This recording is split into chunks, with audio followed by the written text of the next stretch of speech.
Alors, on doit être connecté. On doit être connecté. Bonjour à tous. Est-ce que les intervenants m'entendent tous? Oui, Oui. confirme. Oui.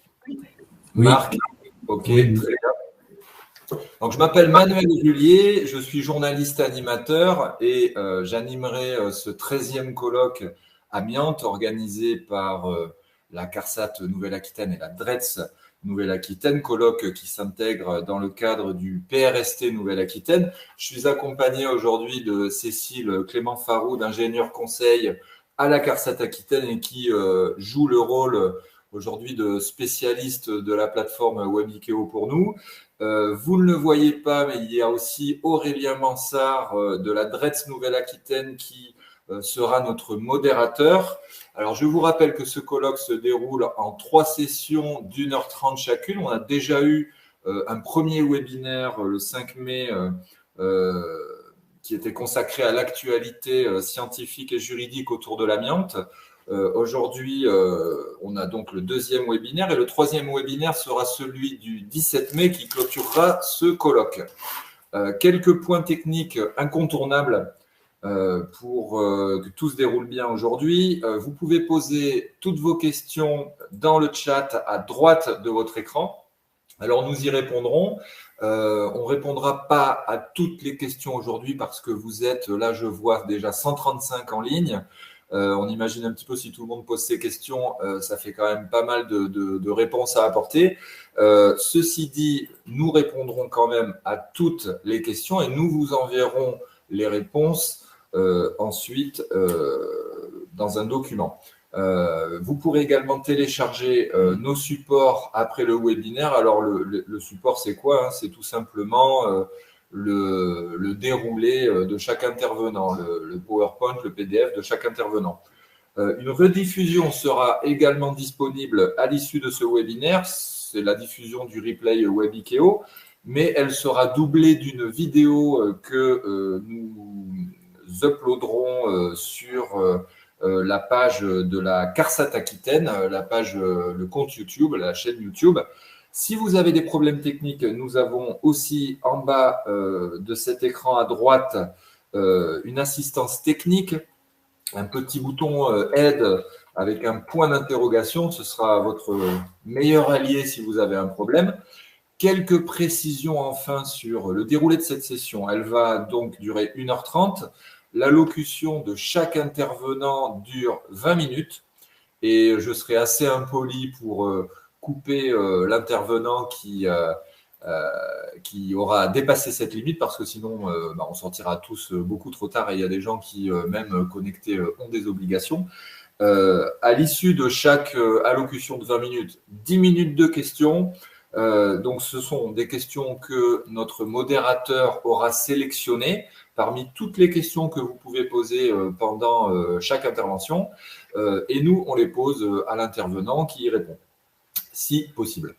Avant de lancer le sujet du jour, Cécile lance un sondage sur la droite de votre écran, un petit sondage pour savoir qui vous êtes aujourd'hui, quels sont les différents profils dans la salle. Nous répondrons à ce sondage, enfin nous analyserons plutôt les données de ce sondage en fin de webinaire. Donc vous pouvez répondre à ce sondage au cours de 7h30. Je vous propose maintenant d'aborder directement le thème du jour, les risques émergents et environnementaux autour de l'amiante. D'abord, un point sur l'entretien des dalles des dalles de sol en vinyle, amiante par Aurore Aglioni du pôle risques chimiques de l'INRS. Ensuite, nous aurons une intervention de Marc Charrois, Marc qui est coordonnateur technique amiante à la CRAMIF et qui nous parlera des déchetteries et points de collecte des déchets du BTP et également des bonnes pratiques pour la gestion des apports accidentels de déchets amiantés en déchetterie. Et enfin, RL Léocat, responsable d'opération risque chimique à l'OPP-BTP, qui interviendra quant à elle sur l'amiante naturelle et les fragments de clivage dans le BTP et qui nous expliquera comment les gérer. Aurore Aglioni Je vous laisse la parole pour la première intervention. Merci beaucoup, Manuel. Alors, c'est un plaisir pour moi de débuter cette journée sur un sujet d'actualité sur l'entretien des dalles de sol en vinyle amiante. Donc, tout d'abord, un petit point de contexte. J'ai passé un petit peu vite, je recommence. Un petit point sur le contexte général lié aux dalles vinyle amiante. Alors, un petit point déjà sur l'amiante. On sait que l'amiante est interdit depuis 1997, mais bon nombre de matériaux dans les bâtiments, notamment, dans les bâtiments, bon nombre de matériaux sont encore amiantés et toujours en place, dont notamment les dalles vinyle amiante. Donc, vous avez des photos ici à droite de ma présentation. Effectivement, ce sont des dalles de sol souples qu'on retrouve encore en milliers de mètres carrés. Par exemple, la PHP nous donne une estimation entre 150 et 200 000 mètres carrés encore en place de dalles vinyle amiante. Donc, on en retrouve encore dans des bâtiments administratifs, des bureaux, des écoles, des crèches, des hôpitaux et également des logements collectifs.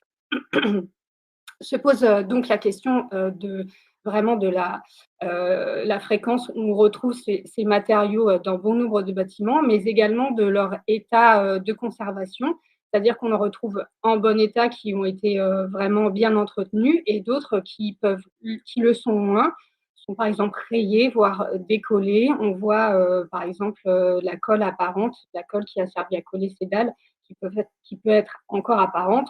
Donc, on voit que c'est une vraie problématique sanitaire parce qu'on retrouve donc, ces dalles vinyles dans bon nombre de bâtiments. Si on s'intéresse plus au contexte professionnel, c'est vrai que ces dalles, toujours en place dans les bâtiments, il est nécessaire de pouvoir les entretenir, voire de les remettre en état lorsque leur état de conservation n'est pas bon. En France, on a environ 670 000 travailleurs du secteur de la propreté qui sont potentiellement concernés par les opérations d'entretien de nettoyage, en sachant qu'effectivement, il y a un cadre réglementaire pour toute opération et toute intervention sur des matériaux susceptibles de provoquer l'émission de fibres d'amiante. C'est ce qu'on appelle les interventions de sous-section 4 amiante. Sous-section 4 parce que pour faire simple, c'est une sous-section en fait du Code du travail liée à ces interventions-là. Donc, il y a tout un cadre réglementaire qui doit s'appliquer aux entreprises qui réalisent ces opérations. Et on sait que pour bon nombre, c'est problématique parce que déjà, il y a un défaut d'information des entreprises. Elles ne savent pas déjà la réglementation qui s'applique à elles. Et parfois même, elles ne savent pas que les dalles vinyles contiennent de l'amiante. Donc, il y a de réels problèmes déjà de repérage.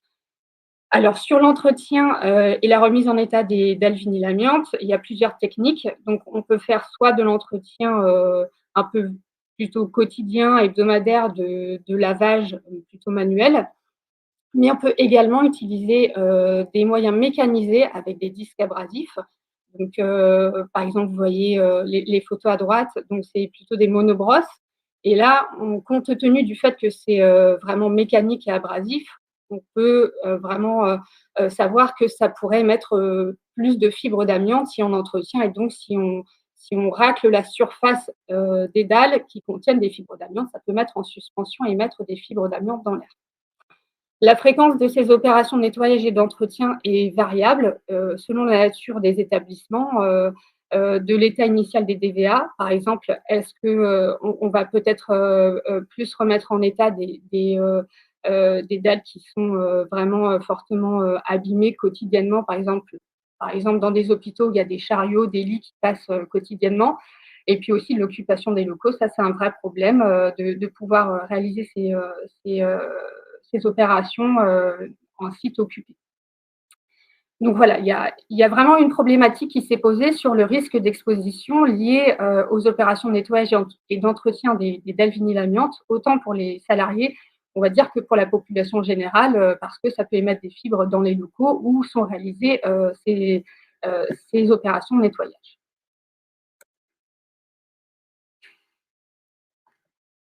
Alors, la Direction générale de la santé s'est emparée du sujet et a financé en fait 2 études. La première, donc ce qu'on appelle la DGS-1 en 2012-2013, puis une seconde en 2016-2017 pour étudier les expositions aux fibres d'amiante lors d'opérations mécanisées d'entretien des dalles de sol, des dalles de vinyle-amiante. L'objectif de ces 2 études était la première d'acquérir des connaissances sur les niveaux d'exposition selon les modes opératoires utilisés. On voit bien qu'on a plusieurs techniques de nettoyage et de remise en état.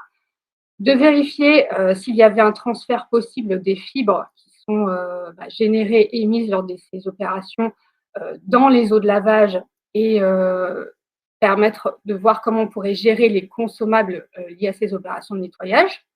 Et puis, l'objectif également était de proposer des mesures de prévention qui soient adaptées et des modes opératoires qui soient plus sûrs pour la profession. Les participants de ces 2 études, donc tout d'abord le laboratoire d'analyse des fibres et particules de la ville de Paris, le LAFP, qui a organisé notamment les mesurages environnementaux et les analyses. La Caisse régionale d'assurance maladie d'Île-de-France, la CRAMIF, le Centre technique international de la propreté, c'est le CTIP, c'est une branche en fait de la Fédération des entreprises de propreté. Donc nous-mêmes, l'INRS, aussi les hôpitaux de Paris, la PHP, mais également des collectivités, le conseil départemental du 93 et du 94 pour la recherche de sites où ont eu lieu en fait cette étude. Alors, ces études, elles avaient pour but donc de mesurer les expositions environnementales et professionnelles. On mesurait lors de ces études les fibres réglementaires, c'est-à-dire celles qui sont longues, supérieures à 5 micromètres, mais également les fibres courtes d'amiante, donc les FCA, qui sont inférieures à 5 micromètres. Alors, on sait en fait que les dalles vinyle-amiante, suite à une étude de l'AFSET en 2009, est un matériau qui contient naturellement beaucoup de fibres courtes. Réglementairement, ces fibres courtes ne sont pas comptées, mais il apparaît important, puisque le danger ne peut pas être écarté de ces fibres courtes, de pouvoir les mesurer et de voir un petit peu s'il y a une émission de ce type de fibres et en quelle quantité. Ces études ont eu lieu sur plusieurs sites, donc un hôpital, un collège pour la première étude, puis 2 immeubles de bureaux et un pensionnat sur la deuxième étude. Et donc, c'était sur des dalles vinyles qui étaient soit en bon état et dans d'autres cas en mauvais état, on va dire. Les expositions, elles ont été mesurées sur des modes opératoires qui ont été déployés avec la profession. Donc, c'était du balayage humide, du lustrage, la méthode spray, le décapage, la remise en cire. Donc, on va juste voir juste après en quoi consistent ces modes opératoires. Et puis, à l'issue des résultats qui ont été obtenus, des préconisations de prévention ont été établies dans le rapport de ces études. Alors, un petit point sur les techniques qui ont été évaluées. Donc, là, dans la deuxième étude, donc déjà deux méthodes plutôt donc manuelles, donc tout ce qui est balayage humide et lavage manuel. Ici, clairement, on va balayer le sol ou le laver pour soit dépoussiérer puis enlever les saletés à l'aide soit de lingettes imprégnées, soit de bandeaux de lavage, souvent en microfibre. On peut additionner effectivement des agents détergents.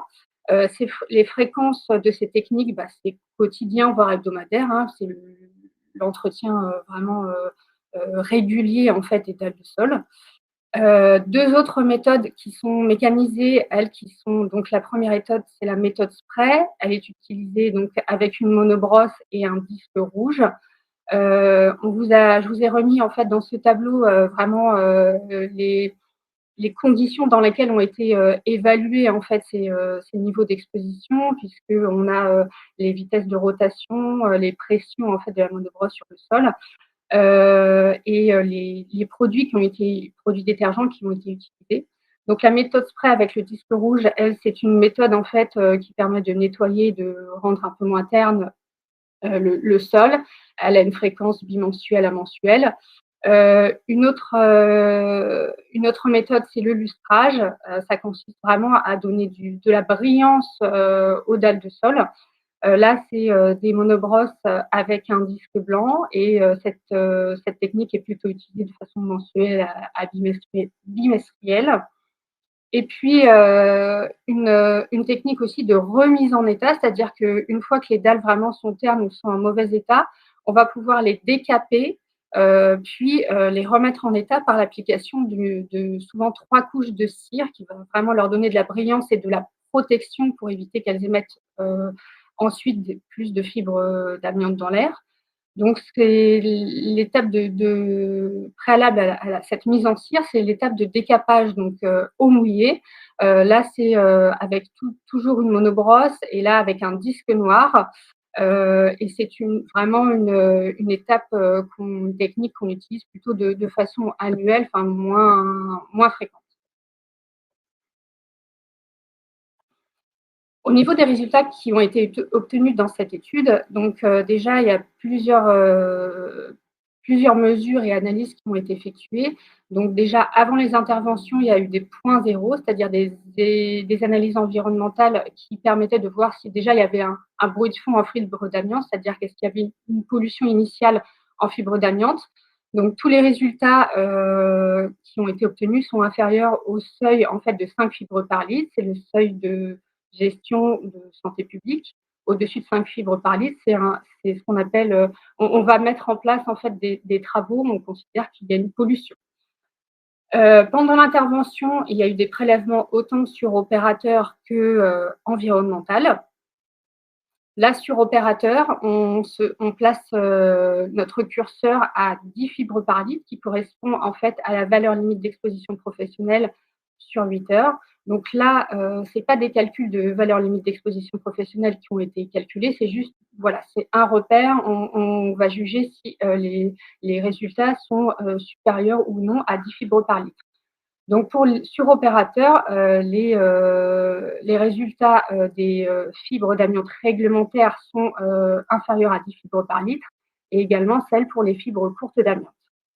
En prélèvement environnemental, tous les résultats pour les fibres réglementaires sont inférieurs à 5 fibres par litre, sauf dans un seul cas. En fait, c'était un cas de lustrage. On a obtenu une valeur de 11,5 fibres par litre. Mais là, une explication a été trouvée, c'est qu'effectivement, il y avait pas mal d'amas en fait, de fibres qui ont été vus lors de l'analyse. Et cet amas de fibres courtes peut parfois être compté comme une fibre réglementaire. Donc voilà, il y a une explication qui a été trouvée. Sinon, pour les fibres courtes d'amiante, on a des résultats compris entre 2,9 et 76 fibres par litre. Après l'intervention, on a effectué des analyses libératoires pendant 24 heures de prélèvement, ce qui a permis de vérifier en fait s'il y avait des pollutions ou non résiduelles en fait des opérations d'entretien et de remise en état de ces dalles. Donc, tous les résultats pour les fibres réglementaires sont inférieurs à 5 fibres par litre. Et pour les fibres courtes, on a des résultats qui sont maximum à 24,4 fibres par litre. Pour les eaux consommables, effectivement, il y a un travail qui a également été fait pour vérifier. Donc, le deuxième objectif était de vérifier s'il y avait transfert de fibres dans les eaux de lavage. Et effectivement, donc, les lingettes ayant servi au balayage eau mouillée, les eaux de lavage, les eaux de rinçage ont été analysées. Et là, dans tous les échantillons, on a retrouvé des fibres de chrysotile, donc qui montrent bien qu'effectivement, il y a un transfert de fibres dans les effluents, ce qu'on appelle les effluents, donc c'est les eaux. Aurore, je me permets de vous interrompre une seconde. Il vous reste 5 minutes. D'accord, ça marche. Donc voilà, la présence systématique de fibres dans les eaux consommables. Alors, ce travail donc, a permis en fait de porter une recommandation donc, qui vient d'être publiée le 21 février 2022 par le Comité technique national I, donc le CTNI, donc les activités de service de intérim, santé, nettoyage. Le champ d'application, c'est donc les entreprises qui vont réaliser ces opérations, mais également les donneurs d'ordre de ces opérations. La recommandation, en fait, elle permet en fait de donner des préconisations, des bonnes pratiques que doivent appliquer autant donc ces entreprises que ces donneurs d'ordre, à savoir un repérage des dalles vinyle-amiante. On sait qu'il y a un repérage obligatoire du Code de la santé publique, donc c'est la liste B. On sait qu'il y a des problèmes de repérage également, donc voilà, il faut avoir une cartographie exhaustive des dalles vinyle-amiante, à savoir avoir un plan vraiment dans chaque bâtiment de où se trouvent les dalles vinyle-amiante, de savoir quels sont l'état de conservation de ces DVA, est-ce qu'elles sont en bon état ou non. Si elles ne sont pas en bon état, on ne va pas faire des travaux dessus, on va devoir soit les remettre en état, soit si vraiment c'est du décollement, voire un retrait de ces dalles, ou remettre si c'est une dalle ou deux qui est manquante, en remettre. Donc voilà, faire des travaux en amont pour ne pas travailler sur des dalles qui sont en mauvais état. Et puis cette recommandation, elle introduit aussi le test de brillance. Ça, c'est une nouvelle donnée. C'est fait par un brillance-mètre, donc le petit appareil que vous voyez à droite. On va tester la brillance du sol. Donc, si la brillance est supérieure à 30%, on va pouvoir faire toutes les opérations qui sont décrites dans la recommandation. Si elles sont inférieures à 30%, on ne va pas pouvoir faire d'intervention mécanisée. On va devoir remettre en état par un décapage au mouillé et une métallisation, c'est-à-dire, comme je disais tout à l'heure, une application de 3 couches d'émulsion. La recommandation prévoit aussi l'organisation des opérations d'entretien des DVA. On va devoir limiter l'impact sur les tiers, donc travailler plutôt dans les locaux inoccupés. On va devoir, la recommandation rappelle des exigences réglementaires, c'est-à-dire la rédaction d'un mode opératoire sous section 4, la protection du mobilier, parce que les effluents contiennent des fibres d'amiante, donc on ne veut pas polluer tous ces mobiliers, donc on va les recouvrir de film plastique lors des activités d'entretien. On va devoir rédiger un plan de prévention et on préconise un suivi métrologique, c'est-à-dire de faire des suivis d'empoussièrement sur opérateur à minimum une fois par an. La formation du personnel est obligatoire, ça c'est un rappel réglementaire. En sous-section 4, pour 3 types de publics, l'encadrant technique, l'encadrant de chantier et les opérateurs. Donc 5 jours pour les personnes d'encadrement et 2 jours en initial pour l'opérateur. À savoir que la phare propreté, la branche de la Fédération des entreprises de propreté, propose un financement des formations sous section 4 par en fait des organismes de formation habilités. La recommandation précise bien ce point, qu'il est conseillé de faire un appel à un organisme de formation habilité par le réseau prévention. La liste est disponible sur le site de l'INRS. Alors, ensuite, le donneur d'ordre devra mettre à disposition aussi de l'entreprise qui fait les travaux des locaux, donc un local pour le personnel avec des vestiaires et des douches pour que le personnel puisse se décontaminer, un local dédié au matériel et à la décontamination, parce que tout le matériel qui sera utilisé, il sera dédié au DVA, doit être décontaminé, donc avec la présence d'un point d'eau dans ce local et puis la présence d'un dispositif de filtration des effluents et enfin un local déchets pour entreposer provisoirement avant leur envoi vers une installation dédiée aux déchets d'amiante. Au niveau des protections du personnel, la recommandation prévoit effectivement, dans le cas de la génération d'effluents, donc à l'humide, des bottes décontaminables ou surchaussures à usage unique, une combinaison de type 5 à usage unique, des gants étanches à usage unique et un appareil de protection respiratoire équipé de filtres P3, donc pour l'amiante, selon l'évaluation des risques. Ça, c'est des prérequis, en fait, des obligations pour toute intervention sur matériaux amiantés. Au niveau du matériel des consommables et des effluents, on rappelle que les machines et matériels sont dédiés aux dalles vinyle-amiante. Elles ont des boîtes de transport, des boîtes de rangement pour leur transport, si on les transporte d'un bâtiment à un autre, voilà, selon la configuration des locaux. Que tout ce qui est disque et lingette, enfin tout ce qui est consommable est à usage unique et doit être vraiment jeté en tant que déchet amianté, et que les eaux de lavage et de rinçage doivent être filtrées avant rejet à jusqu'à 5 microns. Les EPI consommés sont à usage unique et éliminés comme déchets amiantes dans une filière autorisée pour ces déchets. La recommandation, pour finir, donne en annexe en fait donc des propositions d'aide en fait à la rédaction pour les entreprises des modes opératoires. J'invite les entreprises donc à aller voir ces points-là. Et puis quelques photos en fait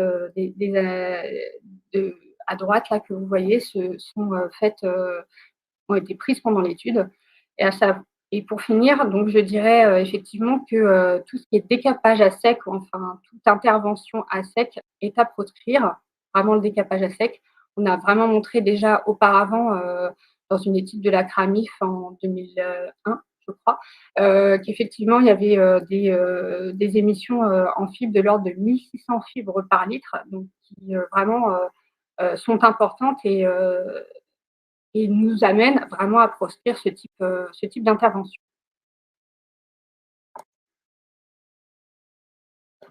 Merci à tous de votre attention. Merci Aurore, merci beaucoup pour cette allocution très claire, très claire. Néanmoins, nous avons des questions. La première, est-ce que c'est la dalle ou la colle qui est amiantée? Et si les deux sont amiantés, est-ce que ça change quelque chose? Alors, effectivement, là, on partait sur une étude sur les dalles vinyle-amiante qui contiennent elles-mêmes des fibres d'amiante. Mais effectivement, il peut y avoir aussi dans les colles de l'amiante. Certaines colles, les colles noires, peuvent contenir de l'amiante. Donc, effectivement, ces deux matériaux peuvent contenir de l'amiante. Là, l'objet, c'est vraiment de se dire si on voit la colle à des endroits, ça veut dire que les revêtements de dalles sont en mauvais état. Donc, au préalable, avant d'intervenir, on va devoir remettre en état ces dalles. Donc, soit, comme je disais tout à l'heure, soit s'il manque quelques dalles, vraiment ponctuellement, on va pouvoir en recoller des nouvelles. Soit vraiment, si c'est vraiment dégradé et qu'il y a beaucoup d'endroits où il y a des dalles qui sont dégradées et où l'on voit en dessous la colle et elle-même augmentée. Là, on va devoir procéder en amont à des travaux, voire peut-être de retrait ou de recouvrement de ces dalles. On ne va pas pouvoir intervenir sur des opérations d'entretien sur de tels matériaux, en fait, dégradés. Très bien, merci. Deux questions en une.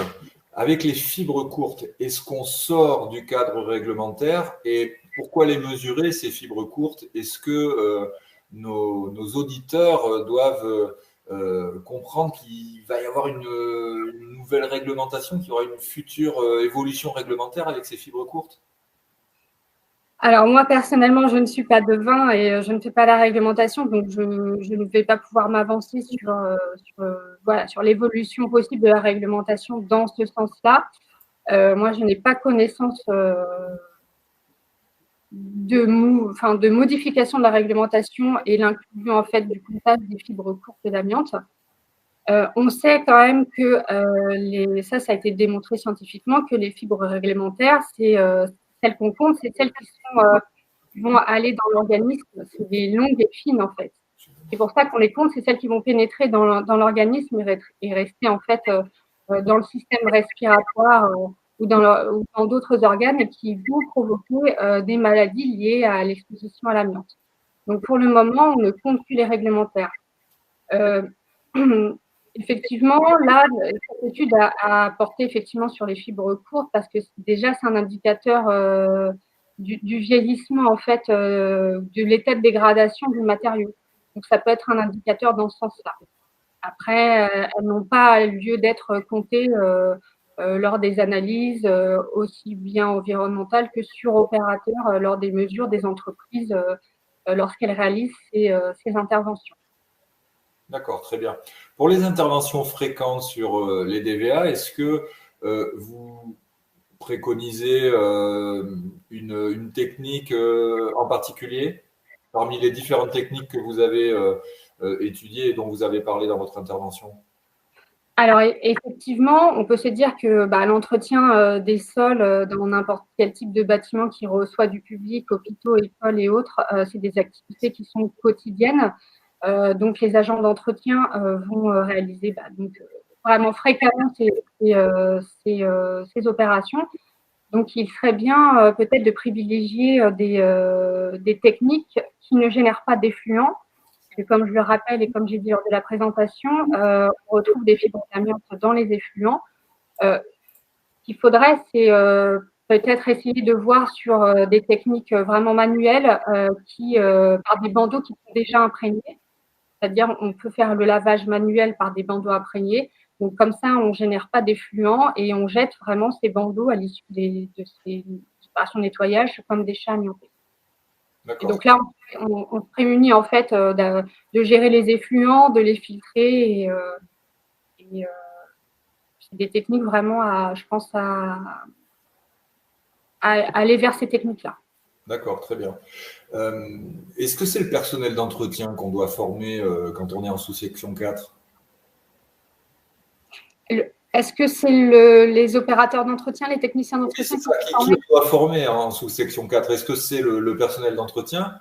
Quelqu'un d'autre? Oui, alors effectivement, en sous-section 4 amiante, il y a 3 types de publics qui sont visés par la formation obligatoire à la prévention du risque amiante.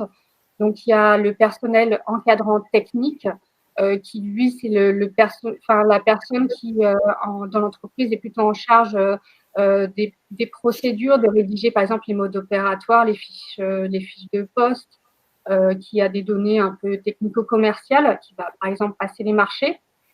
Après, donc là, c'est une formation initiale de 5 jours pour cet encadrant technique. Après, il y a ce qu'on appelle l'encadrant de chantier. L'encadrant de chantier dans une entreprise de propreté, ça peut être le chef d'équipe, par exemple, qui va répartir les tâches aux opérateurs techniciens de propreté.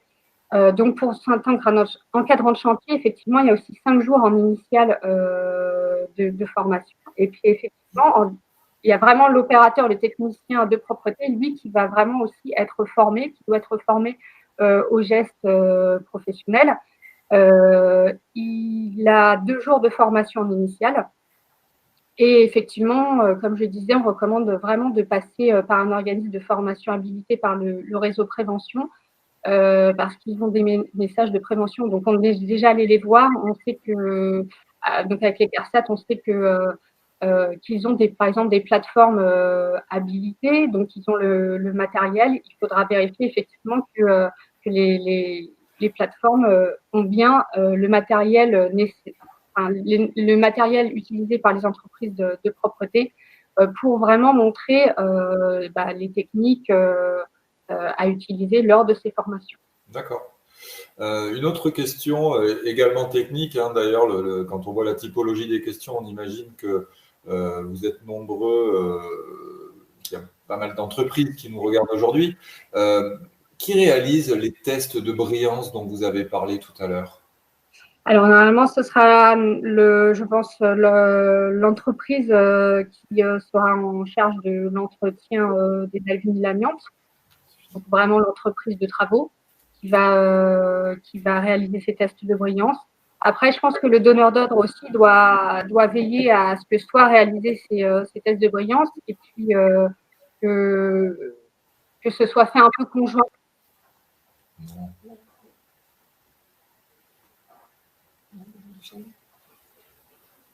Ok, alors, a priori, on a un petit problème avec Aurore Aglioni que nous avons perdu ou qui s'est perdu dans l'éther de Wabikeo.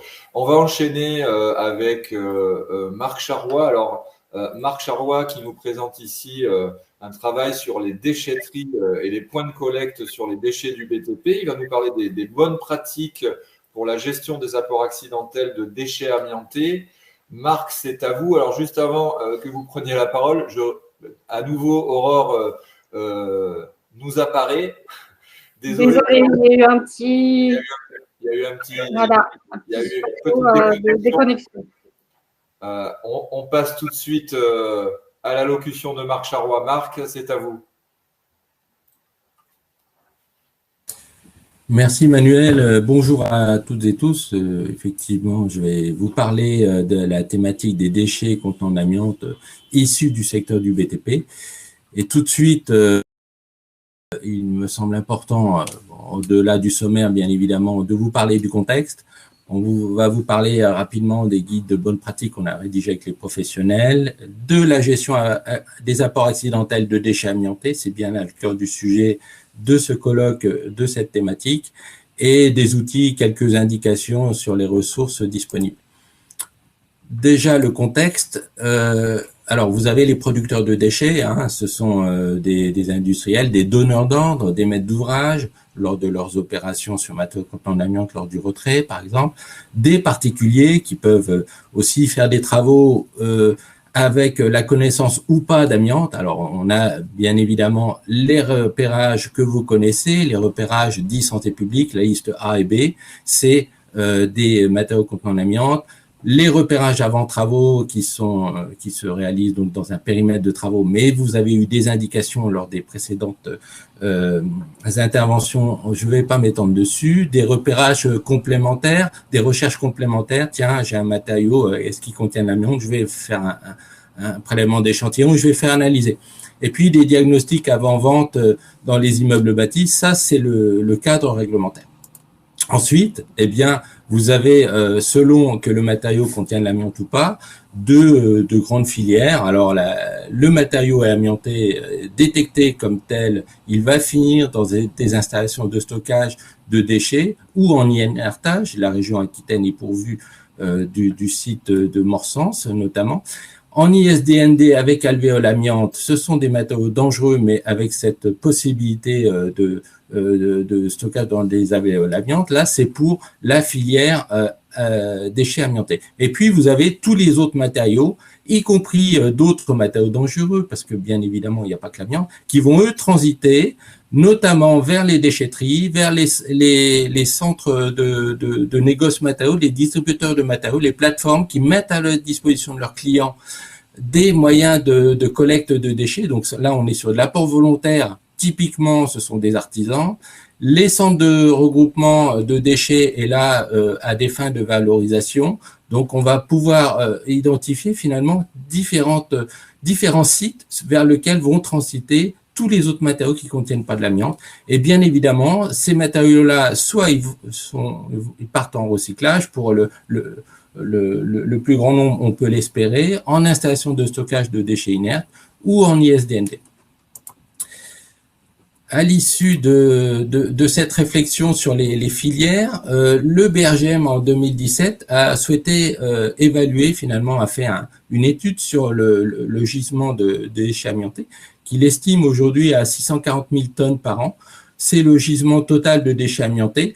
Et bien évidemment, c'est les obligations de repérage que j'évoquais tout à l'heure qui vont orienter directement vers les filières déchets.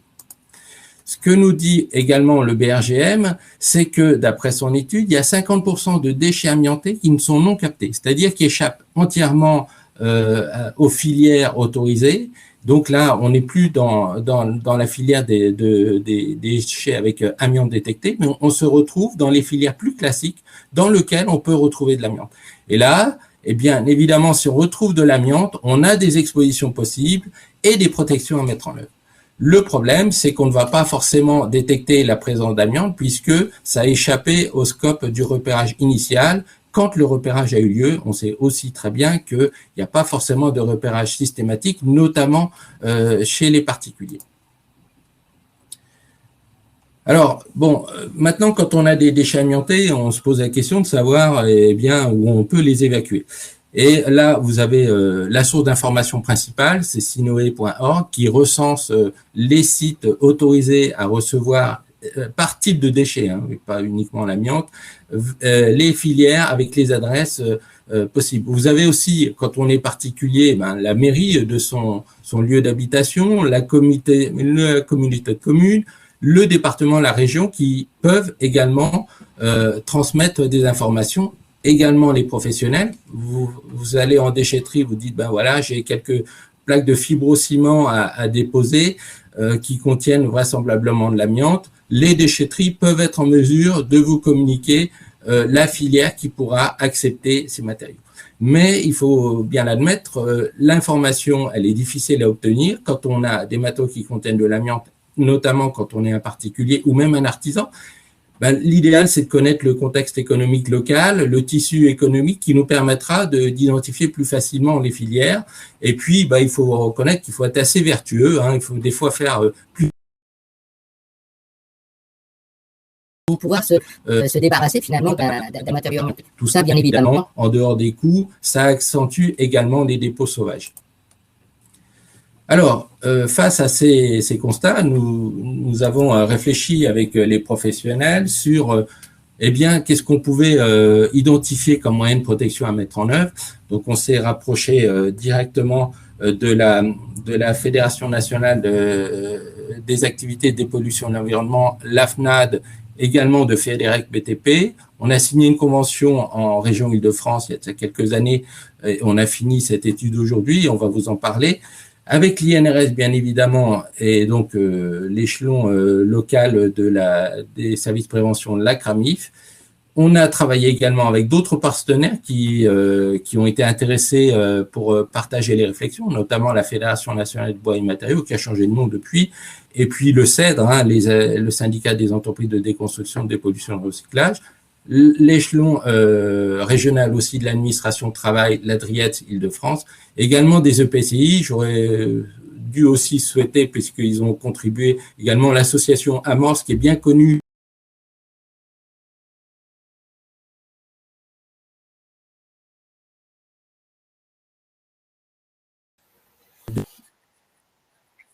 de déchets. Notre réflexion a abouti voilà, à l'élaboration de 4 petits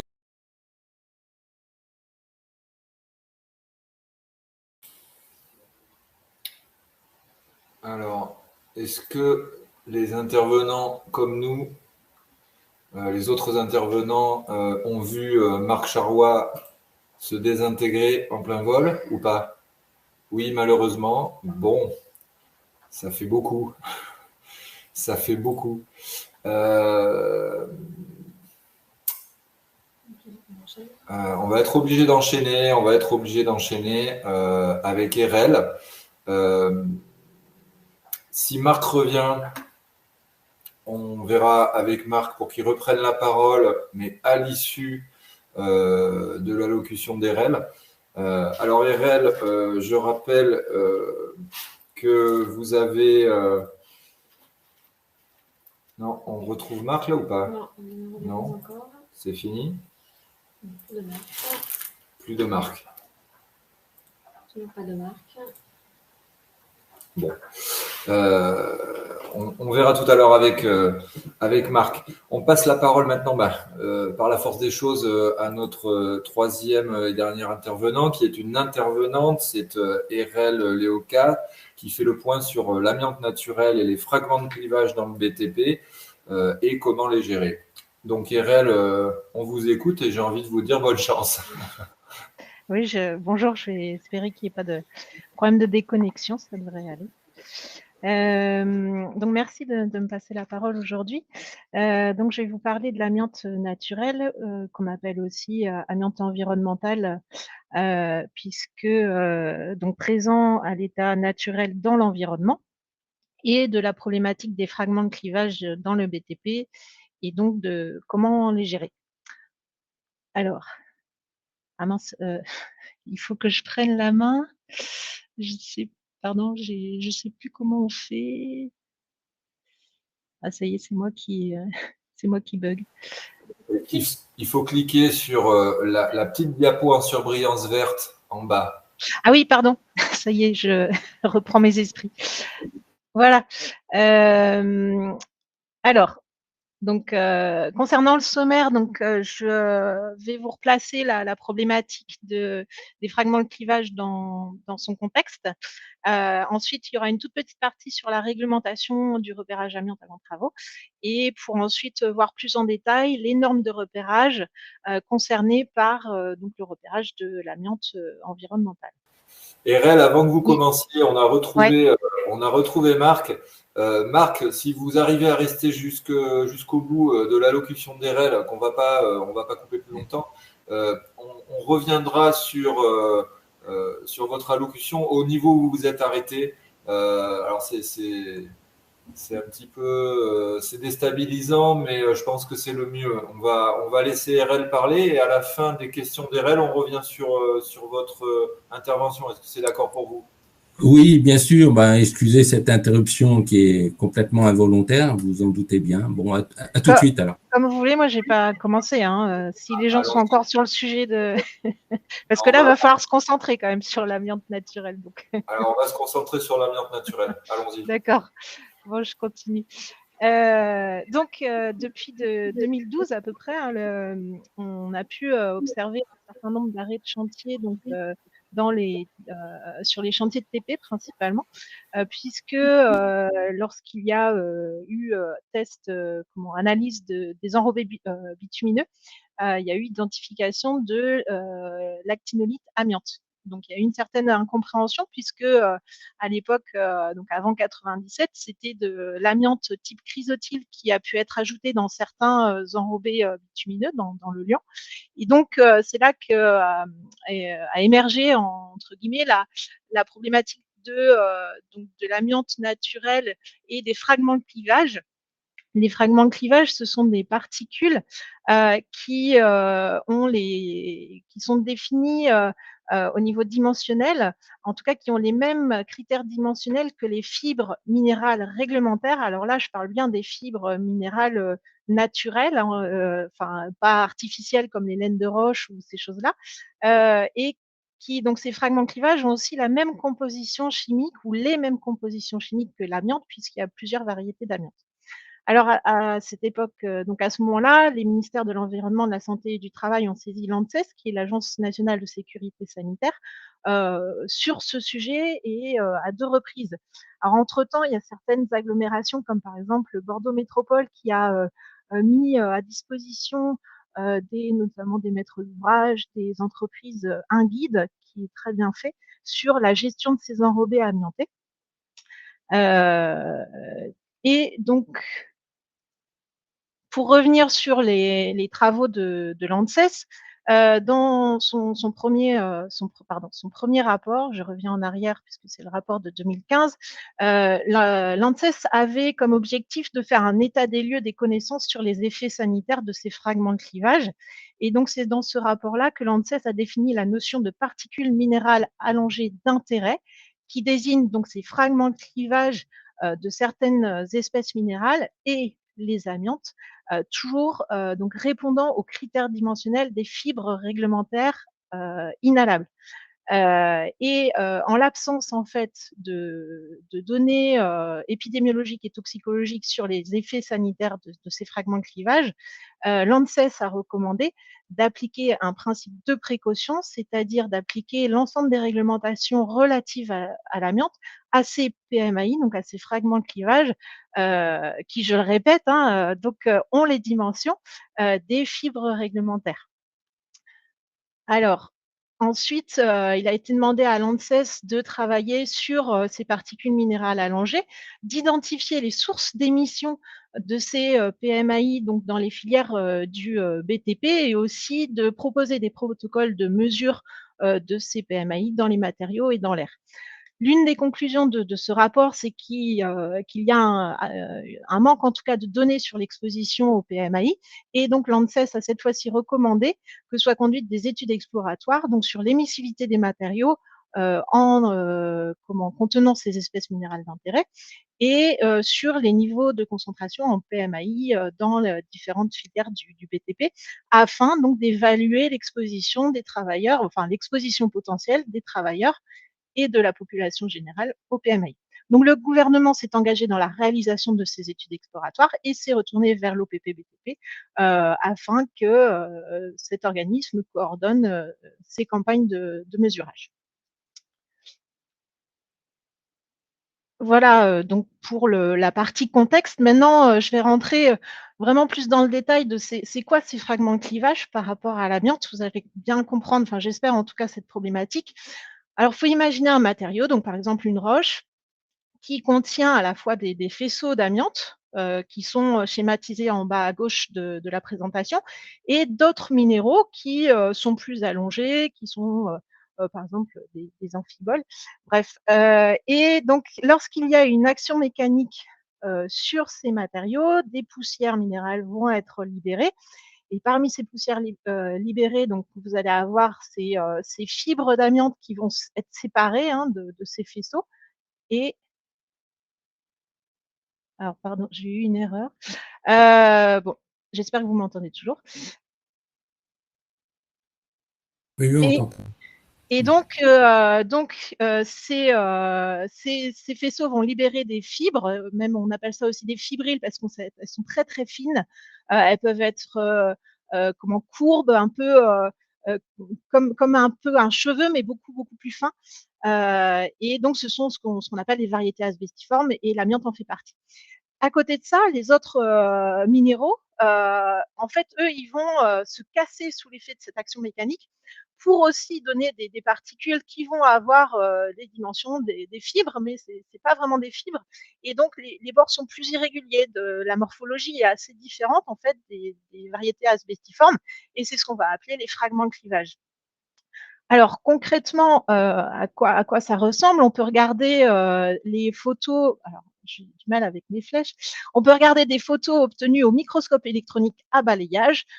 Vous retrouvez bien à gauche sur les deux photos les variétés amiantes, donc asbestiformes, donc elles sont très allongées, plutôt fines, alors qu'à gauche, vous avez ces fameux fragments de clivage qui, des fois, ont des bords non parallèles, irréguliers, plutôt trapus, plutôt plus larges et plus courts. Alors, par contre, donc, comme je le disais, il y a un recouvrement en fait sur les dimensions de ces fragments de clivage et des fibres d'amiante, puisque si l'on prend les dimensions des fibres respirables réglementaires, donc déjà, comment on définit une fibre?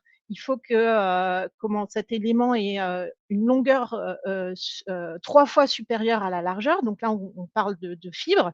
Ensuite, les fibres respirables, c'est celles qui ont une largeur inférieure à 3 micromètres.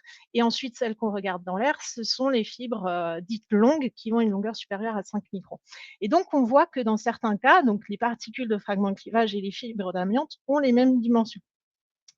Et lorsque un analyste se retrouve à analyser soit un prélèvement d'air, soit un prélèvement de matériaux, il y a plusieurs situations. S'il a un peu de chance, entre guillemets, il va avoir la présence de ces fameuses fibres très très longues, curvilignes, courbes, qui sont typiques des fibres asbestiformes, donc de l'amiante.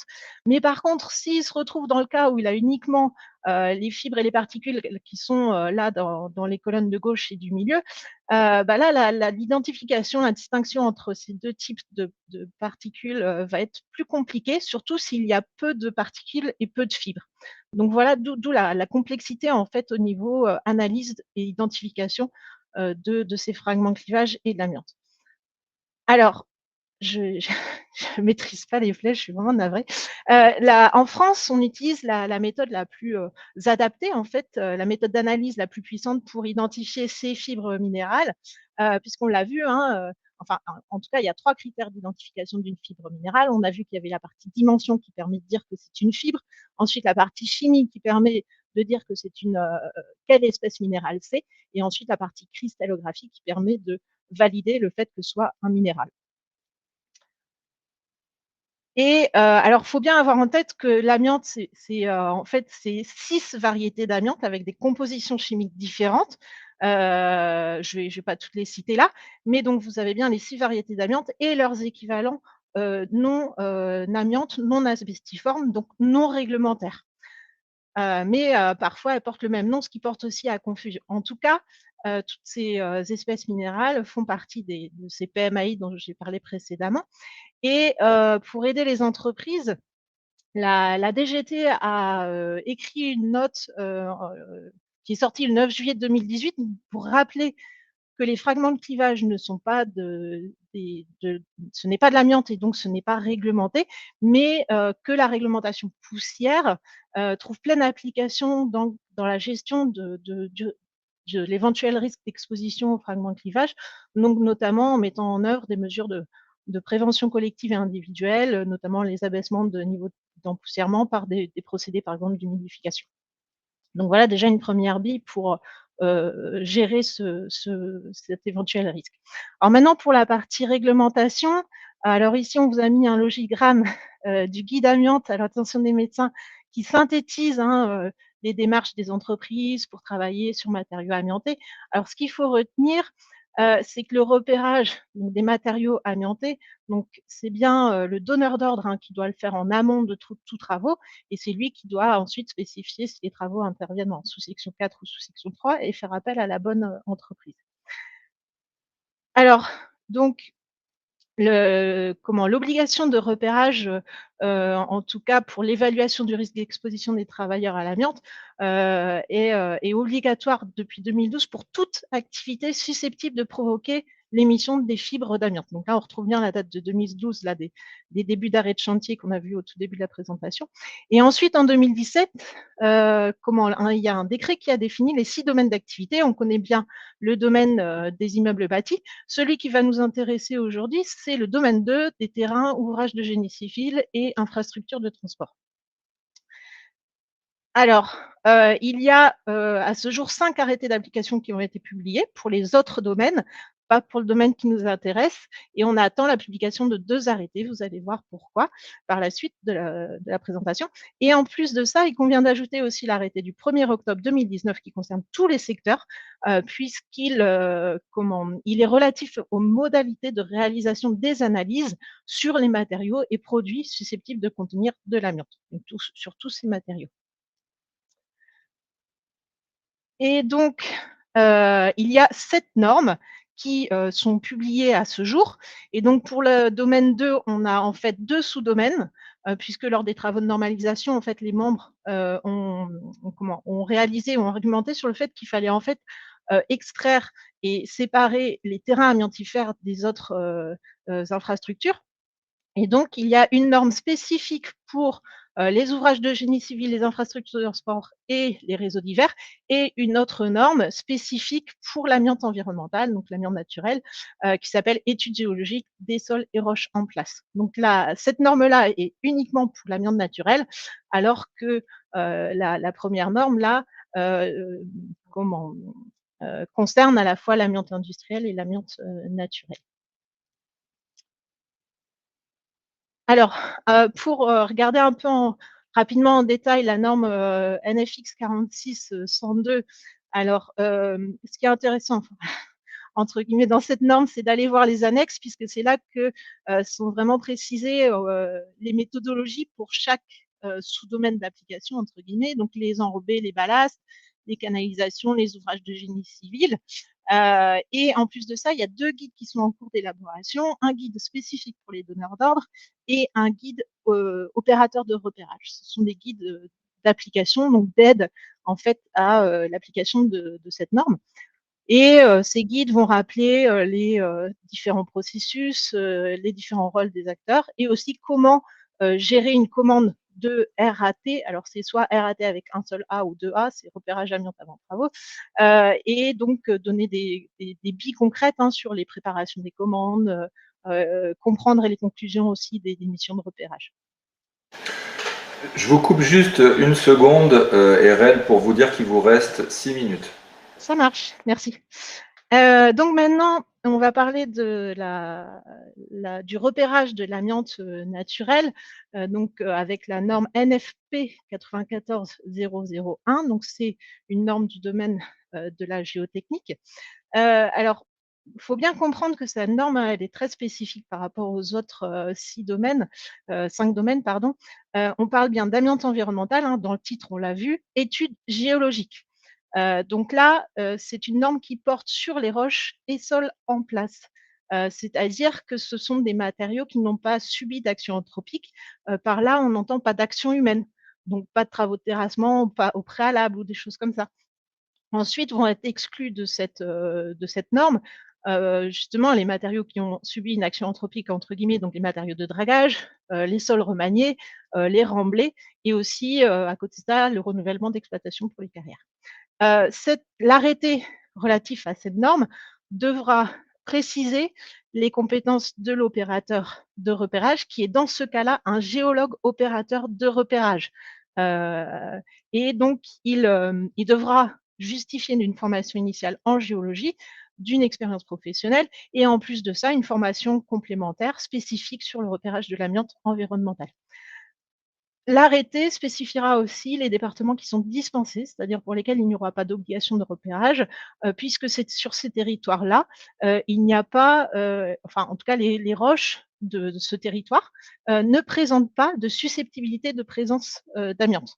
Le risque, de présence d'amiante est nul sur ces matériaux, donc il n'y a pas de nécessité, il n'y aura pas d'obligation à faire du repérage pour ces départements. Ça sera, cette liste, se basera sur la liste du rapport du BRGM et de ses évolutions, puisque le BRGM continue ses travaux pour notamment permettre de dispenser d'autres départements qui ne sont pas encore sur cette liste.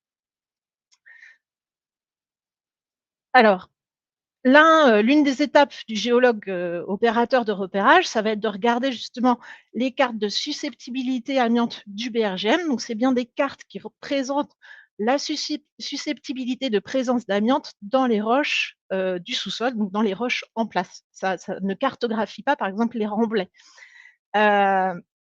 Et donc, pour certaines zones, avec un risque plus important, par exemple le risque moyen, le BRGM met à disposition des cartes plus précises, ou un 50 millième, voire au 5 millième pour vraiment les zones à risque qui sont en rouge.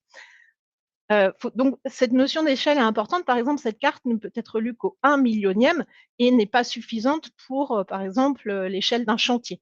Et ça, c'est vraiment important à prendre en compte. Alors, je voulais zoomer sur la Nouvelle-Aquitaine pour que vous ayez des exemples plus concrets. Donc, le BRGM continue ses études pour pouvoir justifier ou non de dispenser certains départements comme la Gironde, les Landes et Lot-et-Garonne. Vous avez l'exemple de la Charente-Maritime qui, sur un très petit morceau de territoire, a une susceptibilité nulle à très faible, donc là, ce département ne pourra pas être dispensé. Et après, sur les autres départements, vous avez des susceptibilités variables de nulle à forte en fonction de la zone de ces départements. Alors, il faut bien comprendre que cette norme, elle est basée sur un repérage progressif. Donc, avant tout, on l'a vu, hein, il y a l'évaluation du donneur d'ordre qui devra dire s'il y a besoin de faire un repérage ou pas. Donc, s'il ne peut pas être ni dispensé ni exempté, il va devoir faire appel à un géologue opérateur de repérage qui lancera la première mission, qui est la mission A0. Dans la plupart des cas, on va dire plus de 80% des chantiers en France, ce repérage, cette mission suffira pour conclure sur l'absence d'amiante environnementale. Par contre, si le géologue ne peut pas conclure sur l'absence, il sera obligé de mener une deuxième mission, qui est la mission A1. Et là, il ira sur le terrain, il ira échantillonner et il demandera ou il fera une analyse au MOLP, au microscope optique, qui peut être faite par des labos non accrédités. Et là, il devra conclure sur l'absence ou la présence d'amiante. S'il ne peut pas conclure, ou alors s'il y a un doute subsistant, donc ça c'est aussi expliqué dans la norme et dans le guide, il mènera une deuxième mission qui est la mission A2, qui est une mission géologique plus précise, avec aussi des nouvelles analyses, avec d'autres méthodes analytiques, comme par exemple le microscope électronique à balayage dont j'ai parlé précédemment. Et il pourra aussi faire appel à des laboratoires accrédités pour faire une analyse classique amiante au microscope électronique à transmission. Et là, il conclura soit absence, soit présence, soit à nouveau doute résiduel. Et ça, c'est aussi très bien expliqué dans la norme et ça le sera aussi dans un guide. Et là, ça sera moins de 10% des cas. Donc voilà, pour bien comprendre que dans la plupart des cas, ce sera une mission A0 qui consiste principalement en une analyse bibliographique, donc peu d'impact sur les délais et les coûts finalement des chantiers. Alors, donc j'ai parlé d'un guide. Donc il y a bien un guide pour les donneurs d'ordre et les géologues opérateurs de repérage, qui va servir notamment dans la période transitoire avant la publication de l'arrêté, notamment pour préciser les compétences du géologue opérateur de repérage, et qui sera mis à jour une fois l'arrêté publié. Rapidement sur le sommaire du guide, il reprend les terminologies. Ce qui est important, c'est qu'il y a une fiche explicative synthétique au début de ce guide qui sera de 2 ou 3 pages et qui permettra vraiment de donner les éléments essentiels, notamment aux donneurs d'ordre, qui ne faudra pas lire le guide, qui sera quand même assez conséquent, et qui aura vraiment tous les éléments pour comprendre le repérage de l'amiante environnementale. Et ensuite aussi, autre chapitre intéressant, ce sera notamment l'annexe qui reprendra les éléments de langage que je vous ai présentés au début de la présentation sur la problématique amiante naturelle, fragments de clivage, pour ceux qui ont envie de comprendre et qui permettront aussi de comprendre les résultats de ces rapports de repérage. Et enfin, pour finir, des points d'attention qu'on vous rapporte ici pour vous aider, ou en tout cas aider les donneurs d'ordre, les géologues opérateurs de repérage à faire un très bon repérage, donc un repérage de qualité et des analyses de qualité. Il faut d'abord s'assurer donc que ce repérage est fait par un géologue opérateur de repérage qui a les compétences pour ça, pour travailler sur l'amiante environnementale.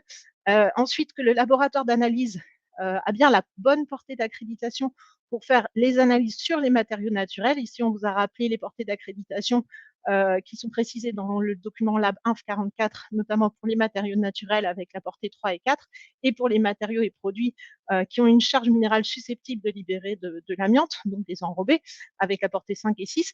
Et à noter, chose importante, je vais conclure là-dessus, dès sa publication, une norme, elle devient la méthodologie de référence.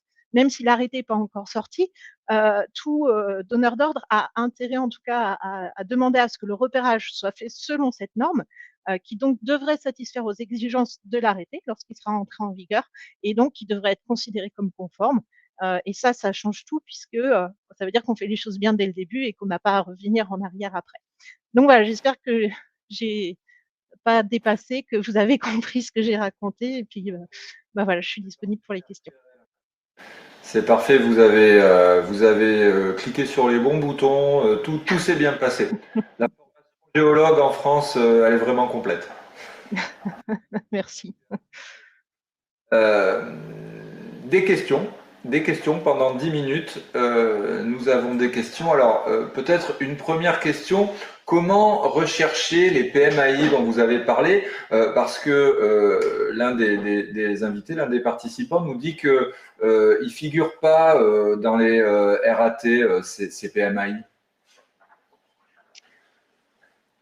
Alors, il ne figure pas dans les RAT. Alors, ce qu'il faut bien comprendre, c'est qu'il n'y a pas de, il n'y a pas de réglementation sur les PMAI, en tout cas les fragments de clivage, mais par contre, d'un point de vue analytique, donc là, si vous avez encore la dernière diapositive là, de la présentation, vous voyez les portées d'accréditation des laboratoires. Le donneur d'ordre ou le géologue opérateur de repérage peut demander une analyse selon la portée 4, où là, le laboratoire, il devra identifier ces PMAI qui sont les fibres d'amiante et les fragments de clivage. Mais après, effectivement, c'est pas identifié dans un repérage, parce que le repérage, il fait référence aux matériaux qui doivent être repérés. Et peut-être ce que j'ai pas bien expliqué, c'est que ces fragments de clivage ou ces PMAI, en fait, ça va être une espèce minérale, comme par exemple l'actinolite qu'on a cité au début, qui est sous ces deux formes, soit prismatique qui va donner des fragments de clivage, soit amiante. Alors souvent, il va y avoir la version prismatique dans beaucoup de roches, et ça va être très rare d'avoir la version amiante.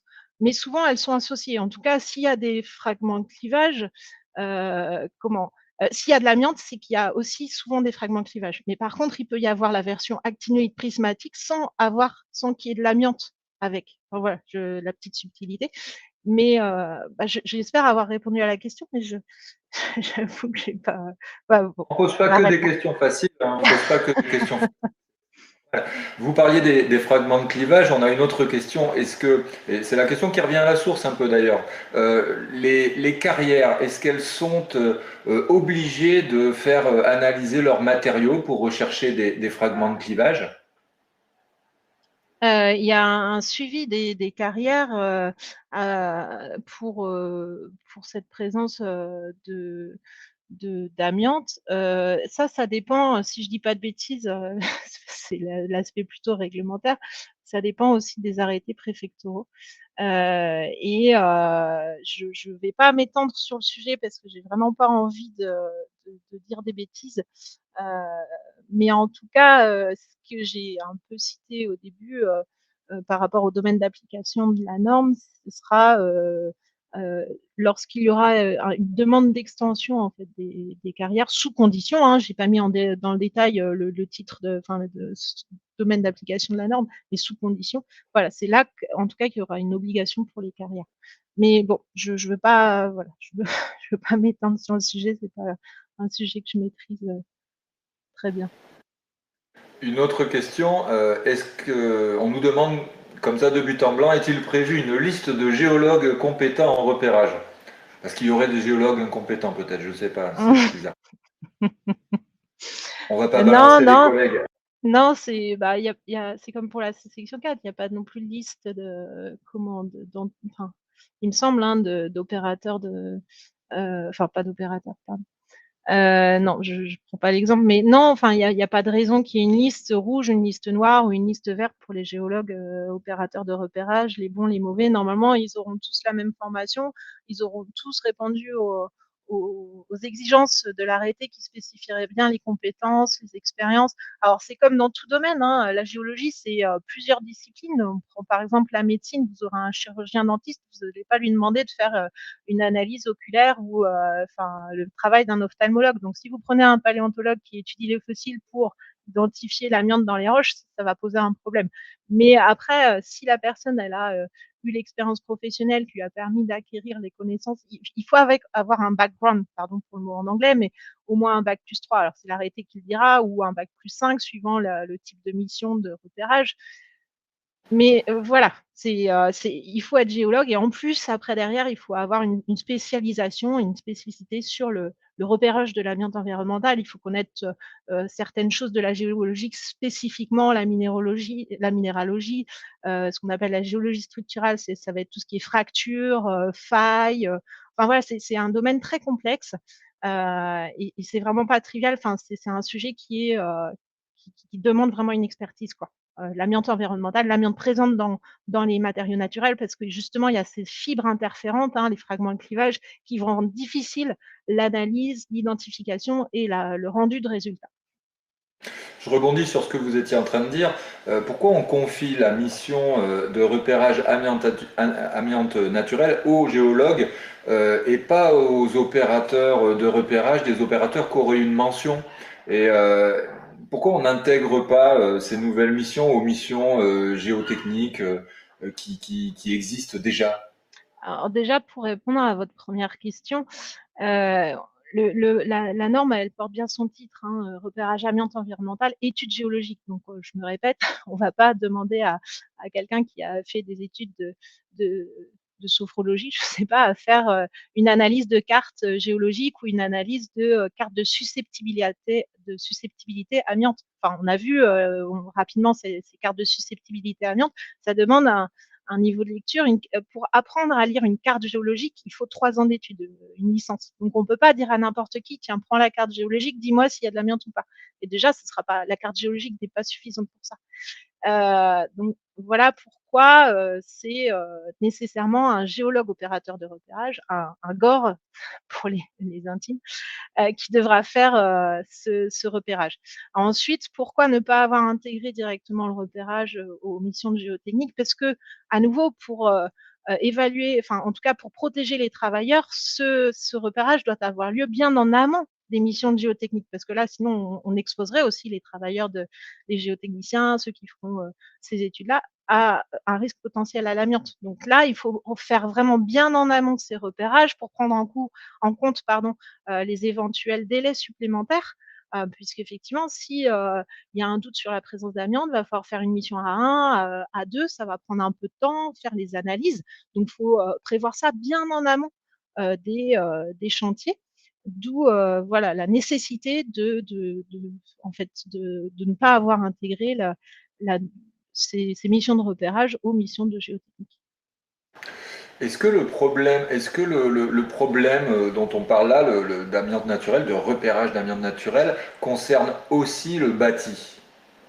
On parle beaucoup des carrières. Alors, le bâti, si vous reprenez le QR métrologie de la DGT qui va apporter des précisions, notamment sur les portées d'accréditation, l'obligation ou non de faire une analyse de l'amiante naturel. Pour le béton, par exemple, il n'y a pas d'obligation de faire l'analyse de l'amiante naturel. Ça, c'est le donneur d'ordre qui doit le spécifier. Après, il y a certains matériaux du bâti, notamment les enduits, qui sont un peu compliqués déjà au niveau de l'identification de l'amiante industrielle, parce que souvent, c'est des matériaux qui sont hétérogènes. Et en plus de ça, notamment dans certains talcs, il y a eu aussi la présence de trémolite qui correspond finalement à de l'amiante naturelle.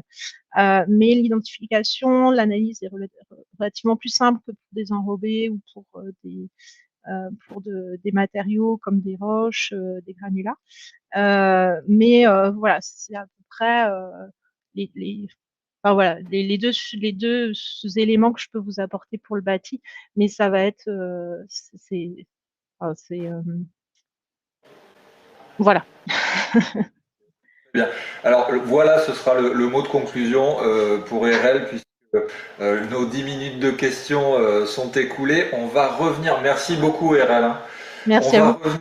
On va revenir à Marc Charrois, qui est encore en ligne et qui va reprendre. Alors Marc, vous étiez en train de nous parler. Alors on était à quel slide? On était sur les guides des bonnes pratiques rédigés avec les professionnels.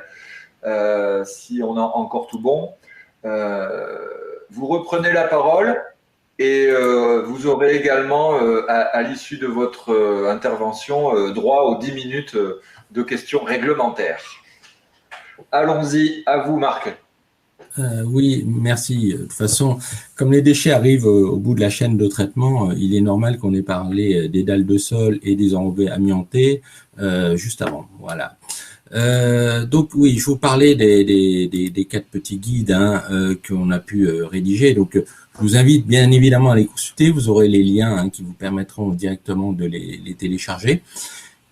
Dans les 2 guides de droite, on retrouve la gestion des apports accidentels. Donc ça veut bien dire la présence d'amiante à l'insu des exploitants des sites. C'est-à-dire que ils sont contraints finalement d'accepter différents matériaux pour lesquels on ne sait pas s'il y a de l'amiante qui a transité. Alors du coup, puisqu'on ne sait pas s'il y a de l'amiante dans ces matériaux, il va falloir s'intéresser à comment on va pouvoir gérer ces apports accidentels. Donc en gros, je vais vous brosser finalement rapidement les différents items qui figurent dans le 4e petit guide déchetterie point de collecte des déchets du BTP, gestion des apports accidentels. Donc, toutes les informations que je vais vous communiquer dans ce chapitre sont issues directement de ce guide.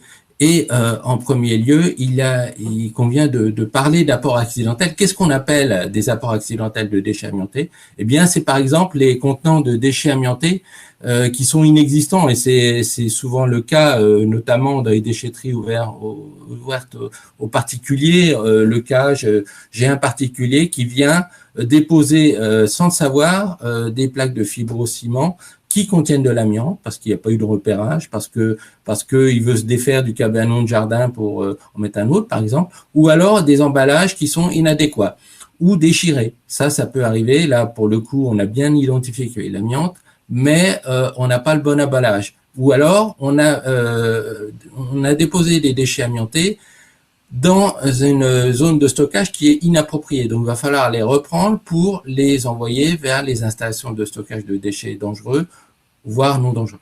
Voilà. Donc, le cadre réglementaire, c'est la SS4 qui vous a été, qui a été abordé rapidement avec les 2 interventions précédentes. Donc, je reviens pas dessus. Avec les formations telles qu'Aurore les évoquait 2 jours, 5 jours, 5 jours, et un cumul de fonctions possibles. Alors, on a ciblé dans les guides quels étaient les métiers qui seraient directement concernés par ces formations. Donc, on a l'opérateur de déchetterie, on a l'encadrant manager de proximité, et puis on a le référent technique qui va, lui, élaborer les modes opératoires. Voilà, ça c'est en matière de formation ce qui est nécessaire au regard de l'obligation réglementaire. Alors après, quand on parle de formation, eh bien, encore une fois, ce sont des matériaux qui sont venus à l'insu des exploitants. Donc, en fin de compte, on ne sait pas s'il y a de l'amiante dans les matériaux, mais la présence d'amiante peut générer des maladies professionnelles. D'ailleurs, dans l'étude que l'on a menée en Ile-de-France, on on a complété la réflexion. Je vous présenterai rapidement un guide un article qui a été publié par l'INRS. La sinistralité en Ile-de-France sur 5 ans, c'est 14 maladies professionnelles des salariés des secteurs liés à la filière déchets. Voilà, donc la formation, elle va consister finalement à identifier des matériaux ou produits susceptibles de contenir l'amiante. Alors, on parle de dérivés de fibrociment, bien évidemment, mais il n'y a pas que ça. On a parlé des dalles, on a parlé de l'enrobé. Alors là, le petit guide a repris les principaux matériaux qu'on peut peut-être plus facilement que d'autres identifier dans les déchetteries. Donc, vous avez un certain nombre d'exemples, on ne va pas tous les citer. On a de la tresse, on a par exemple du mobilier de jardin, des anciens bacs à fleurs, on a des canalisations, des conduits, etc. Donc forcément, c'est une liste non exhaustive de matériaux produits contenant l'amiante. Alors, ce qui est important, c'est de pouvoir anticiper sur ces apports accidentels. Donc forcément, ça passe aussi par l'information des déposants. Les exploitants de déchetterie n'ont pas attendu que l'on sorte les guides pour communiquer sur la possibilité de recevoir de l'amiante ou pas, avec des flyers, des affichages à l'entrée des déchetteries, des flyers d'information qui peuvent être communiqués par le réseau classique des collectivités locales, des supports numériques, et puis des informations directes. Il y a des initiatives locales qui sont prises, ça et là, qui conduisent aussi à finalement programmer des apports volontaires, des périodes d'apport volontaires, ou organiser même des collectes mobiles au sein des différentes collectivités. Voilà, donc il faut organiser en amont la gestion de ces fameux dépôts accidentels, et donc ça veut dire disposer de mode opératoire et de moyens de protection pour remédier à une situation d'exposition. Alors, là, vous avez un exemple, toujours issu du guide, qui est quelles sont les étapes à réaliser quand on a identifié un produit potentiellement qui peut contenir de l'amiante, typiquement la plaque de fibrociment. Et donc là, en fonction de l'opérateur, généralement, un opérateur de déchetterie n'est pas forcément formé. Nous invitons bien évidemment les professionnels à disposer d'une équipe, en tout cas idéalement composée d'intervenants formés en SS4 qui sauront gérer plus facilement la situation et qui seront pourvus des équipements de protection.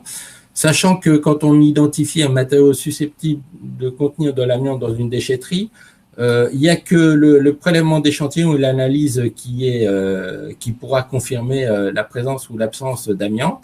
Mais ce prélèvement d'échantillons, le résultat, on l'a 3 jours après, en moyenne, 48 heures, voire 72 heures après, dans les meilleurs des cas. Donc, forcément, ça mobilise des surfaces, ça mobilise des ressources. Et c'est pour ça qu'il faut prendre des dispositions pour justement gérer ces situations aussi. Je vous coupe une seconde pour vous dire que dans un monde idéal, il vous resterait 5 minutes, mais on va aller jusqu'à 6 minutes. Oh, vous êtes trop généreux, merci. Alors, les moyens de protection collective, je vais sauter une diapo. Les moyens de protection collectif, bien évidemment, ça tourne autour de la brumisation, de l'aspersion, c'est-à-dire l'abattage des fibres à la source par voie humide. Les équipements de protection individuelle sont détaillés dans les brochures pour les opérateurs intervenant sur les déchets amiantés. Donc, avec des moyens de protection plutôt classiques pour l'amiante, combinaison, bottes ou surchaussures, gants à usage unique, masque de protection des voies respiratoires. Et puis pour les opérateurs non formés, idéalement, il faut qu'ils aient à leur disposition facilement des équipements de protection également. Et les dispositifs de brumisation seront variables en fonction des différents sites, vous en doutez bien. La décontamination du matériel et du personnel, il faut avoir des moyens de protection à disposition. Je vous en ai cité quelques-uns. Un aspirateur notamment pour pouvoir aspirer sa combinaison, des sacs déchets avec logo amiante, une douche dans la zone vestiaire. Dans les déchetteries, c'est rarement le cas, mais il faudra bien évidemment, sur les conceptions de déchetterie, intégrer cette dimension-là. Et puis, quand on parle de risque chimique, on parle aussi d'évaluation périodique, de métrologie. Et du coup, qu'est-ce qu'on peut faire en métrologie face à des poussières d'amiante? Les poussières d'amiante, on va cibler les poussières inhalables, mais j'y reviendrai juste après.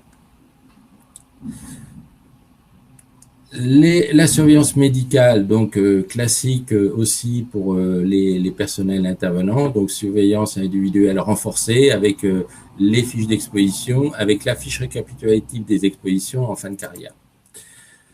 Ça, c'est pour la gestion. Maintenant, quelques outils, quelques ressources. Alors, on parlait de métrologie. Focus, je vais vous présenter rapidement ce que c'est.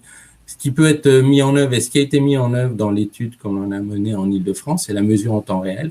Des exemples de brumisation, mais vous savez tous, j'imagine, à quoi correspondent, comment ça peut se concrétiser sur les déchetteries, et quelques ressources documentaires complémentaires au petit guide en question.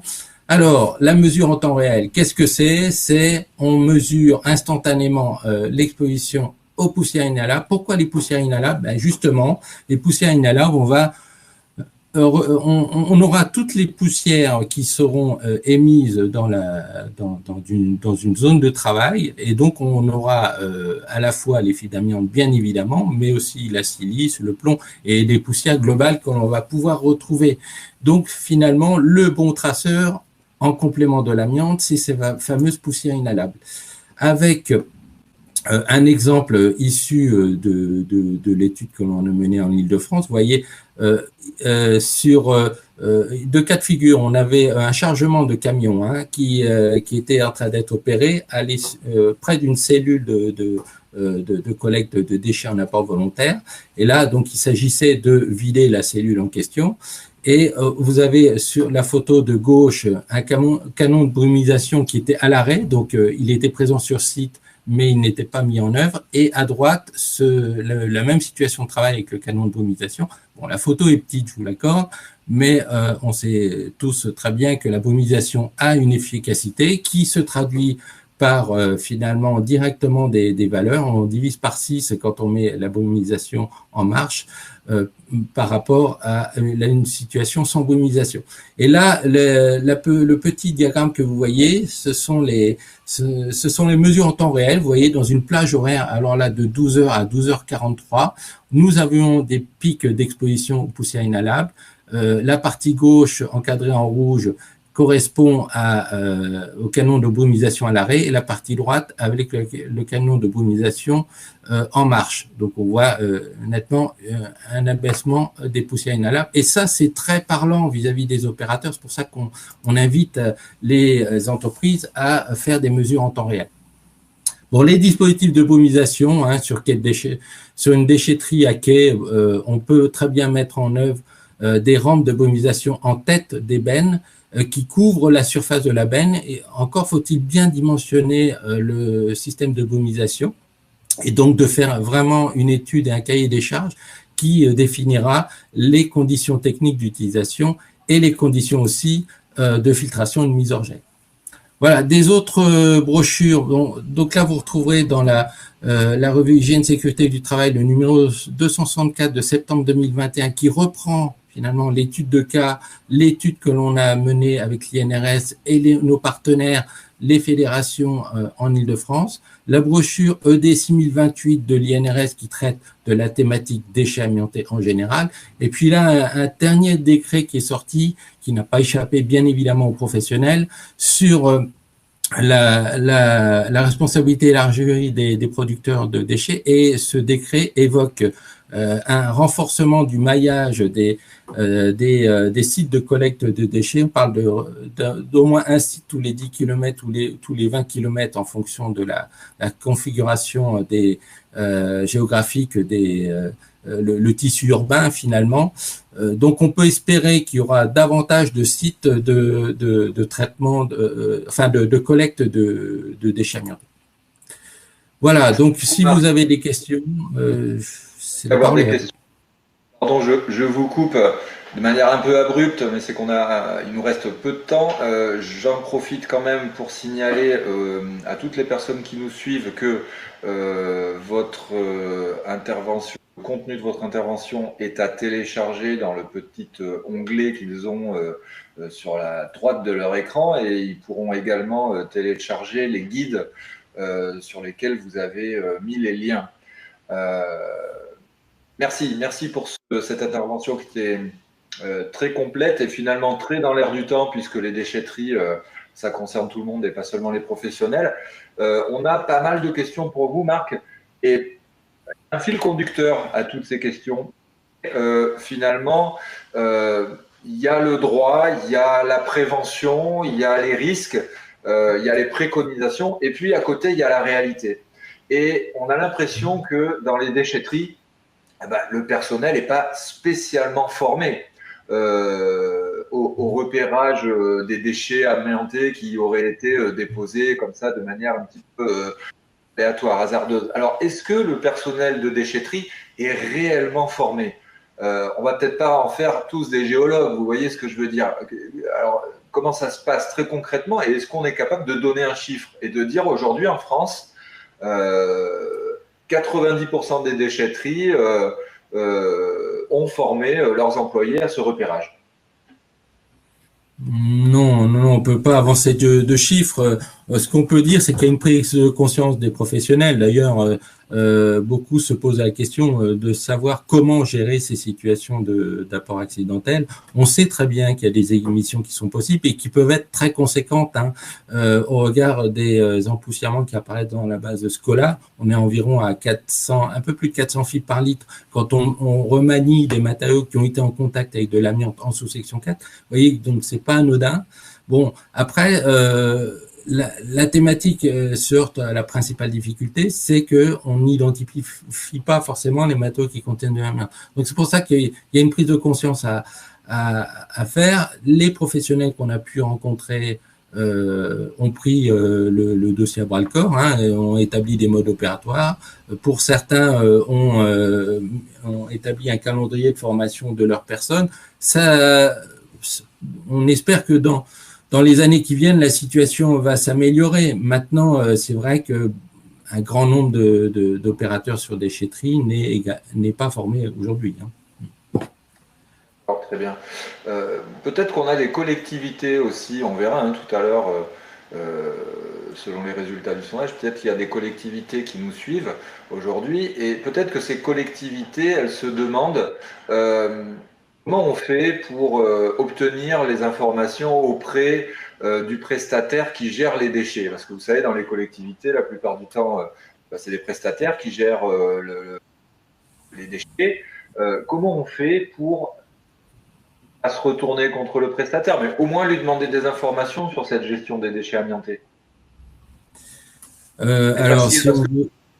qui nous dit, enfin, c'est des remarques, des questions qui disent c'est pas toujours facile quand on est une municipalité d'obtenir ces infos. Est-ce que vous confirmez, Marc, ça? Ah oui, bien évidemment. Bon, alors l'avantage, si on veut bien, qui va simplifier les choses, c'est que les grands opérateurs et même les opérateurs de taille plus modeste sont des professionnels des déchets. Donc ça veut dire que derrière, ils ont des informations, ils ont accès aux informations plus faciles sur les exutoires qui sont possibles. Toujours est-il que ce qu'ils ne maîtrisent absolument pas, c'est l'arrivée, c'est le dépôt accidentel qu'on appelle accidentel peut-être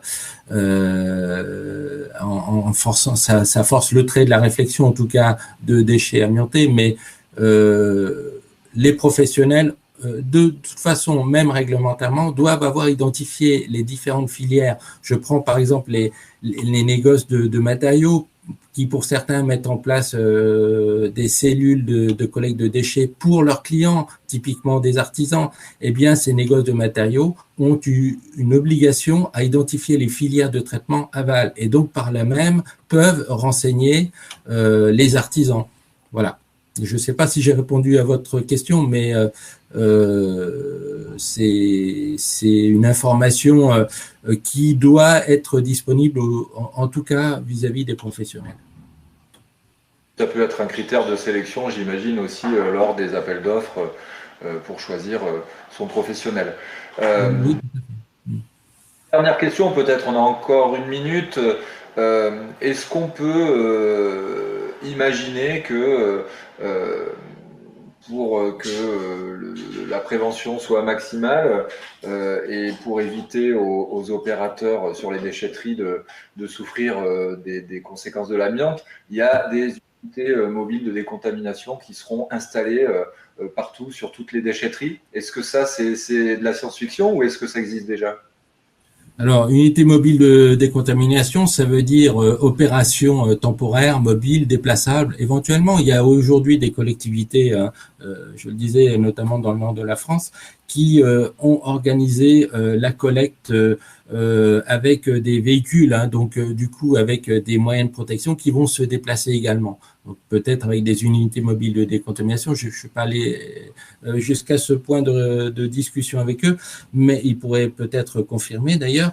Mais en tout cas, il y a aussi l'évolution réglementaire qui va obliger demain d'accentuer le tri et de diversifier le tri, c'est-à-dire on ne pourra plus facilement mettre les déchets dans des bennes tout venant finalement. Il va bien falloir dissocier les tris. Ça va conduire les collectivités locales à augmenter leur offre de tri finalement et peut-être le nombre de bennes que l'on va pouvoir visualiser sur les déchetteries. Ça veut dire derrière potentiellement des travaux de rénovation des sites de collecte d'apport volontaire de déchets. Et du coup, pour gérer l'amiante, quand on veut mettre en place un dispositif de brumisation, eh bien, il faut quand même une alimentation électrique et une alimentation en eau. Rien que ça, c'est pas forcément anodin hein, sur certains sites. Et donc, du coup, prévoir ces alimentations pour et ces fourreaux d'alimentation électrique et eau directement au pied des bennes. Donc, l'évolution réglementaire, nous la voyons aussi comme ça, c'est-à-dire l'opportunité peut-être d'intégrer des dispositions qui pourront permettre une brumisation plus efficace sur les lieux de dépôt. Voilà. Ce que je peux dire pour rebondir sur la réflexion de l'unité mobile de décontamination. Donc, ça veut dire que derrière, on aura aussi peut-être plus facilement de douches à disposition pour le personnel pour faciliter la décontamination. Merci beaucoup, Marc. Ce sera le mot de la fin. On arrive maintenant au terme de ce webinaire. Alors, je présente mes excuses à toutes les personnes qui nous ont suivis. C'est les charmes du direct et des connexions. C'est que malheureusement, on peut perdre un intervenant dans l'éther. C'est ce qui est arrivé. C'est pas très grave. On est retombé sur nos pattes. Le sondage, juste avant de rendre l'antenne, le sondage, vous avez été sollicité en début de webinaire pour répondre au sondage. Alors, qu'est-ce qu'on voit très rapidement aujourd'hui? Qui composait le salon des invités, on va dire? Beaucoup de préventeurs institutionnels, c'est-à-dire médecins du travail, CARSAT, etc. Des préventeurs en entreprise pour 22% d'entre vous. Les préventeurs institutionnels, c'était 41%. La présence aussi de maîtres d'ouvrage, CSPS, MOE, AMO pour 12%, une personne un laboratoire, un opérateur de repérage, quelques personnes de bureaux d'études, cabinet de conseil aussi, donc des professionnels, et puis des entreprises évidemment de désamiantage pour 12% d'entre vous, donc une composition bien panachée. Voilà. Merci pour votre participation. Merci beaucoup à tous les intervenants. Merci à toutes les personnes qui nous ont suivis également. Je rappelle encore une fois que vous pouvez télécharger le contenu des interventions des différentes personnes qui ont parlé aujourd'hui et vous aurez également droit à un document qui reprendra toutes les questions que vous avez posées, même celles que nous, on n'a pas pu sélectionner, poser à nos intervenants pour faute de temps. Vous pourrez télécharger tout ça. Vous pourrez également revoir tout ce webinaire sur Webikeo et sur la chaîne YouTube de la CARSAT Aquitaine. Je remercie Cécile aussi, toujours aussi efficace aux manettes de Webikeo. Merci également à Aurélien Mansart qui, alors qu'on ne voit pas, Aurélien Mansart, c'est un peu comme l'amiante. Il est là, on sait qu'il y en a, mais on ne sait pas où. Mais il est là en tout cas, puisque c'est lui qui a sélectionné pour nous les questions à poser aux intervenants. Moi, je vous donne rendez-vous la semaine prochaine pour notre dernier webinaire. Cécile sera également avec moi. Donc le 17 mai à 10h et nous aurons de nouveaux intervenants pour traiter le sujet final des savoir-faire et des techniques dans le domaine de l'amiante. Messieurs, dames, et vous aussi intervenants, à très bientôt et portez-vous bien, loin de l'amiante. Au revoir à tous. Au revoir. Au revoir.